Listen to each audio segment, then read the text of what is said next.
Esta tarde entrevistamos al abogado César de Castro. Es la primera vez que habla después del juicio y la sentencia en contra de su defendido, Genaro García Luna.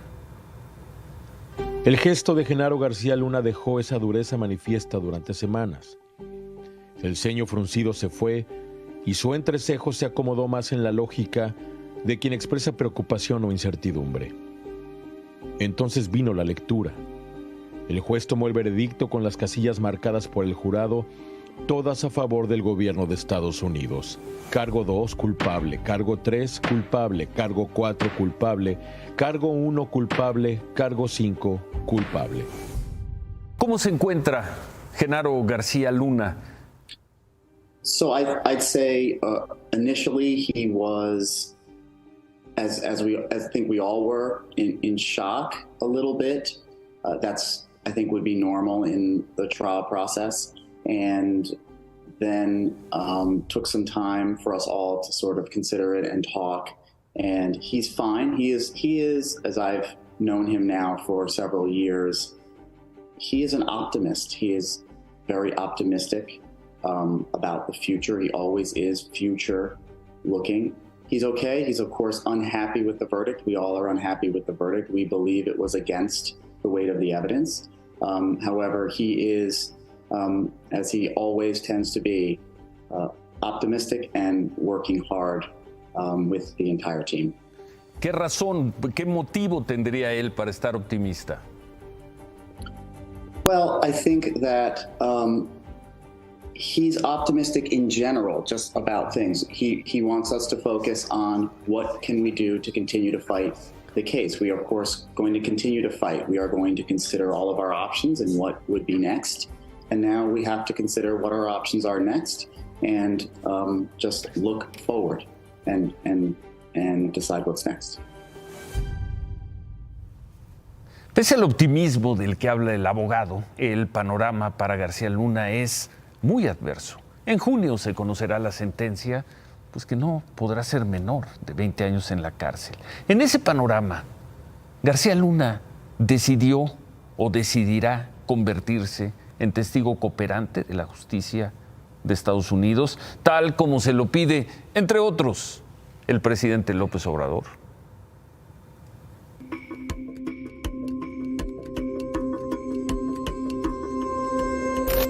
I suppose the way I would answer that is there's always an opportunity to talk to the government. That's always an option for someone who, one, has information, two, is willing to provide that information. ¿Usted se lo va a proponer?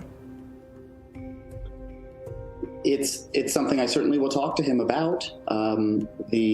That is an option. That is a road you can travel even after you have been convicted after a trial. So I certainly will talk to him about it.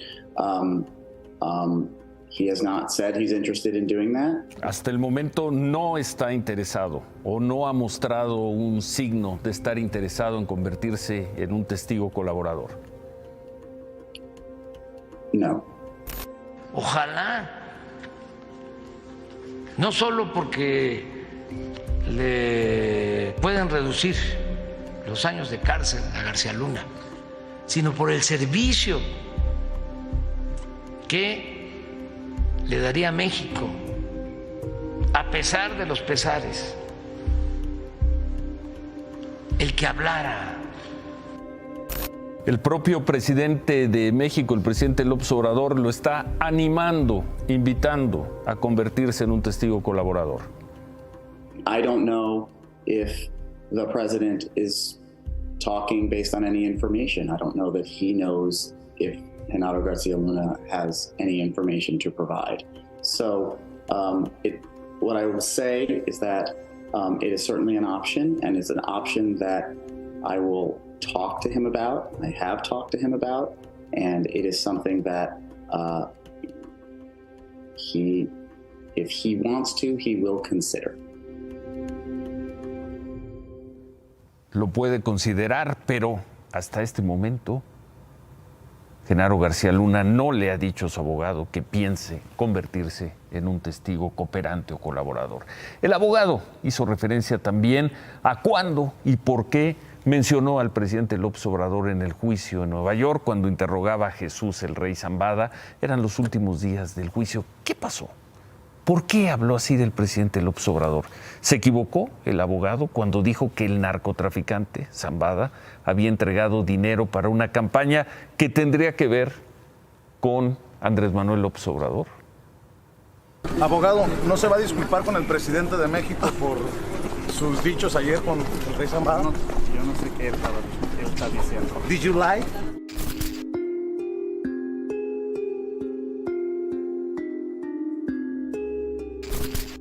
First, it was not my mistake. Let me make that clear. I didn't make a mistake in terms of asking the question. And I think what's important is to explain how I do my job, how our entire team did our job, and how any defense lawyer in the United States does his or her job in asking questions of witnesses that the government puts forth. In cross-examination, and then the government as well, has to have a good faith basis to ask a question. The question has to be relevant to something in the trial. My question of Rey Zambada, which is what you're talking about, was I had a good faith basis to ask that question. How do I obtain a good faith basis? I obtained that basis from the materials provided to me by the government. Generally, in this case, that consists of the reports or the notes of prior interviews with the witness. Usted lo mencionó en la corte. Did you lie about the president of Mexico? I didn't testify in court. ¿Usted mintió en la corte? I was quite surprised at the amount of attention that 30 seconds in court garnered as a result, as I was preparing for our summations, which were happening the next day. But in the trial itself, I don't think it was a very big moment. Y le preguntamos cómo llegaron, cómo tomaron la decisión él y Genaro García Luna para que Genaro García Luna no diera testimonio, no testificara, no se defendiera con un testimonio en el juicio de Nueva York.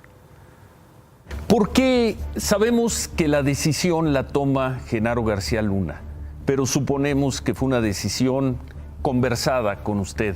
¿Por qué tomaron la decisión de que él no diera testimonio, de que él no testificara en el juicio? ¿Por qué se tomó esa decisión? You're right, Ciro. It is his decision. And in our system, it is only his decision. And he certainly will talk to us. Pero tiene un abogado al lado con quien consulta esa decisión, yes, a quien seguramente le pidió una opinión sobre esa decisión. Claro. First, I'll tell you what I told the jury. I told the jury that they did not need to hear from him. This trial was about whether Genaro García Luna assisted the cartels in their narco trafficking. If you want to know what his answer is to that question, he answered it. When he was arrested, the government chose, they didn't have to do this, the government chose to call a witness that interviewed Genaro García Luna when he was arrested, and they chose to elicit the evidence of his statement. We are generally not permitted to do that. They elicited that, number one, he was asked about whether he assisted the cartels, and he said no. Number two, he was asked whether he knew Arturo Beltran Leyva, and so on. And so he told the jury through that testimony that, in his view, his statement was that I was not guilty. Not only did he do that, but he demonstrated, because the witness also demonstrated, that Mr. Garcia Luna was an open book when he was arrested. He said, "What do you need? Do you want my computers? Sure, you can search them. Do you want to search my home? Sure, you can search them. Do you like the passwords to all of my devices? Yes." He gave them access to everything. In our system, to be able to access my phone, for example, if I'm arrested, they need me to either consent to a search, which is very rare, or they need to go to a judge and obtain a search warrant. They didn't have to do any of that because Genaro Garcia Luna gave them full access, and they reviewed all of that material, and they didn't find a single piece of incriminating.